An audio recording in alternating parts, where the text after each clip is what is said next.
Si te gustaría ver más paz en el mundo u otro tipo de humanidad, este video puede ser para ti. Cuando el mundo necesitaba líderes, la ONU, las guerras y el fracaso del liderazgo global y de la autodeterminación de los pueblos y de las personas. Hay un edificio en Nueva York donde, según se nos dijo, el mundo aprendería a hablar en lugar de pelear. Fue construido después de la Segunda Guerra Mundial, después de entre 70 y 80 millones de muertos. La mayor catástrofe humana de la historia, como una promesa a humanidad a sí misma. El nunca más. Hoy, más de 80 años después, esa promesa merece ser examinada con honestidad, no con cinismo fácil, sino con una pregunta incómoda que pocos quieren hacerse en voz alta. ¿Dónde están los líderes cuando el mundo más los necesita? ¿O dónde están las líderes o lideresas que ocupan esa palabra también? Cuando el mundo más los necesita. La arquitectura de la inacción. En la ONU ya hay 193 países miembros, se reconocen otros más que aún están como pendientes, siendo si es que la ONU fuera el organismo oficial para determinar cuándo un país existe o no.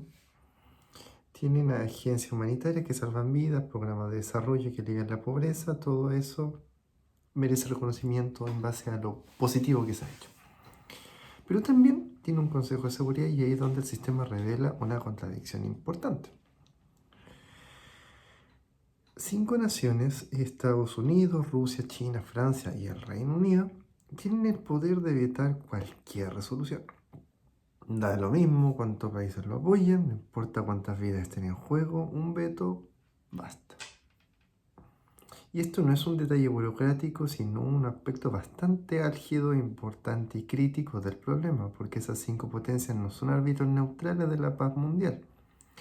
No son actores ni jueces equilibrados, ni necesariamente interlocutores como nobles respecto a, dado que tienen sus intereses propios y esos intereses colisionan con la paz y la paz se pierde.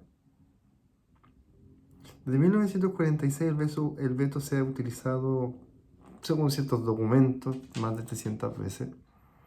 Guerras que podrían haberse detenido no se detuvieron. Intervenciones que podrían haberse autorizado nunca llegaron. Y mientras los diplomáticos debatían el lenguaje de los comunicados y hablaban y hablaban y hablaban, morían personas reales.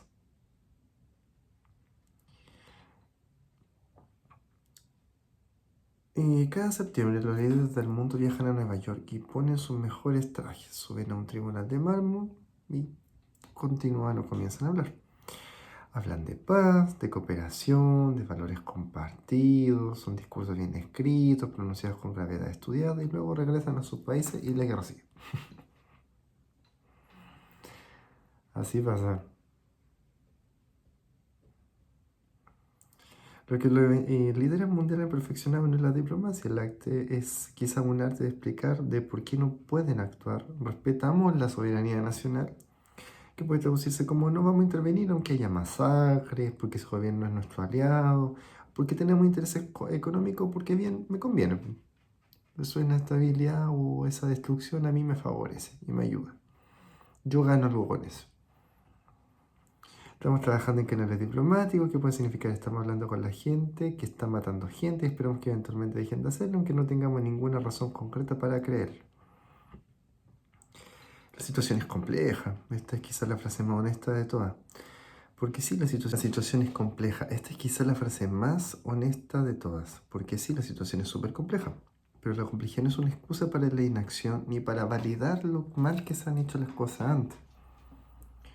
La complejidad es precisamente la razón por la que se necesitan líderes. No necesitamos ir muy lejos en la historia, podemos en realidad ver las últimas décadas, en realidad en Bosnia, entre el 92 y el 95, en el corazón de Europa, mientras la ONU desplegaba cascos azules, ocurrió un genocidio en Srebrenica.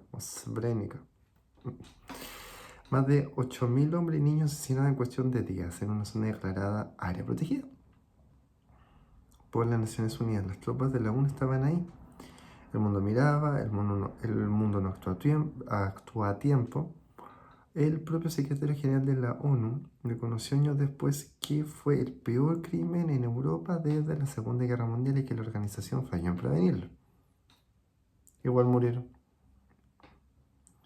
Ruanda, 1994. En 100 días, cerca de 800.000 personas fueron asesinadas en Ruanda. El general Romeo Dallaire,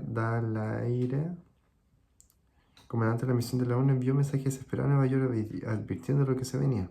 Le dijeron que no actuara. Los países componen el Consejo de Seguridad no quieren intervenir, no hay un interés estratégico, y sin interés estratégico no hay voluntad política. Siria, desde el 2011. Más de 500.000 personas muertas, millones desplazados y el uso documentado de armas químicas contra civiles.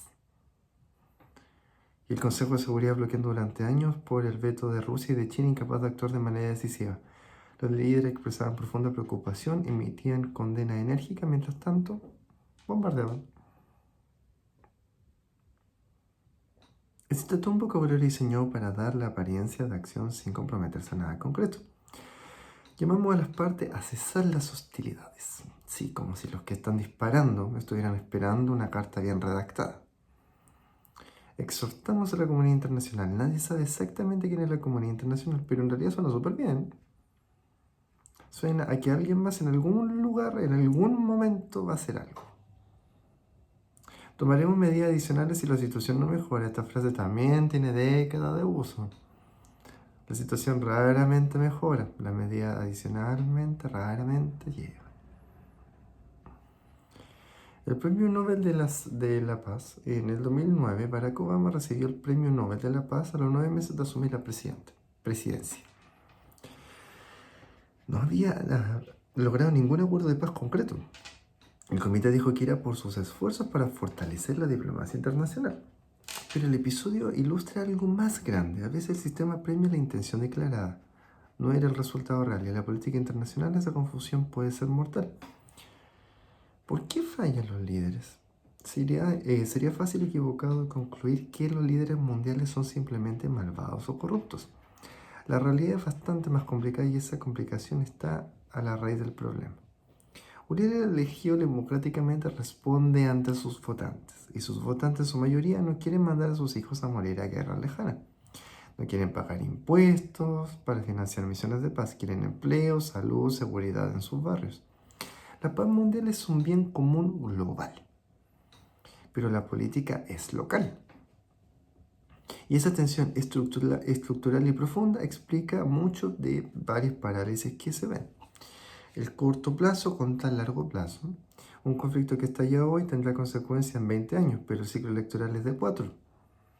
Ningún político tiene incentivos para invertir capital político en prevenir una guerra que todavía no existe, que sus votantes no pueden y cuyos futuros son abstractos. La prevención de conflictos será invisible. La guerra es televisiva y el mundo político premia lo que se puede ver. Por eso vota la gente. Sobre todo las personas concretas, que si no ven las cosas así palpables, no existen. El problema de la soberanía. El sistema internacional descansa sobre el principio de que cada Estado es soberano en su territorio, que es un principio en realidad bastante necesario, pero llevado al extremo se convierte en un escudo de la impunidad. ¿Cuándo tiene el mundo derecho o la obligación de intervenir en los asuntos internos de un Estado? La respuesta que la ONU ha construido, la responsabilidad de proteger, existe en teoría. En la práctica choca siempre con el mismo obstáculo, el veto, los intereses, la falta de voluntad, y seguimos así. ¿Qué implicaría un verdadero liderazgo? La historia tiene ejemplos reales en momentos de crisis que son excepciones que han existido. Si existen, quiere decir que sí es posible. Nelson Mandela salió de 27 años de prisión y eligió la reconciliación por sobre la venganza. No porque fuera un santo, sino porque entendió que la alternativa era el caos, pensando en los demás, no en él. Los negociadores del Acuerdo de Oslo en 1993, imperfectos, incompletos, finalmente fracasados, demostraron que era posible sentar a la misma mesa a personas que se habían odiado durante décadas. Jimmy Carter, siendo expresidente, negoció personalmente la retirada de los militares de Haití en el 94 y no tenía que hacerlo, lo hizo porque consideró que era necesario. ¿Por qué hay diferencia en estos casos? ¿Qué los diferencia? Que en todos ellos hay un elemento en común. Alguien decidió que el costo de la inacción era mayor que el costo de actuar. Alguien estuvo dispuesto a arriesgar su reputación, su comodidad, su capital político, su tiempo, sus vínculos, su vida, su tranquilidad, por un resultado que no garantizaba reconocimiento inmediato. Y también otro aspecto más. Eso es liderazgo. No los discursos en una asamblea general, no los comunicados de prensa, no las condenas enérgicas o esas convicciones e insultos que van de un lado para otro. El liderazgo es la disposición a actuar cuando actuar es difícil, es costoso y es incierto. En realidad no creo que se pueda terminar este video con alguna conclusión. En realidad no sé si eso puede ser real. En realidad no sé si tengo el poder yo para hacer eso, ni la facultad para poder hacerlo necesariamente. Porque la humanidad también debe lograr moverse por sí misma, se supone. Idealmente debería todo esto mejorar para que decantar en algo mejor. Debería. El sistema internacional es profundamente imperfecto. La ONU es una institución limitada por los mismos intereses que se supone que debe superar. Algo nuevo debería surgir. ¿Qué será? Usted si actúa, quizá algo pase. Los líderes mundiales están atrapados entre sus obligaciones globales y sus realidades locales. Pero hay guerras que, bueno, en realidad las guerras no deberían existir. Hay muertes que se pueden evitar. Hay momentos en que alguien con el poder suficiente eligió no actuar. Y alguien que sin poder puede adquirirlo para poder actuar y evitar estas cosas. Y esa elección tiene un nombre. Y no es pragmatismo y no es complejidad geopolítica. Se llama ser cobarde. Se llama lavarse las manos. Se llama ser cómplice. O quizás se llama indiferencia. O un cálculo frío de conveniencia. Pero eso no es ser líder. Eso no es amar al resto. Eso no es una conciencia infinita.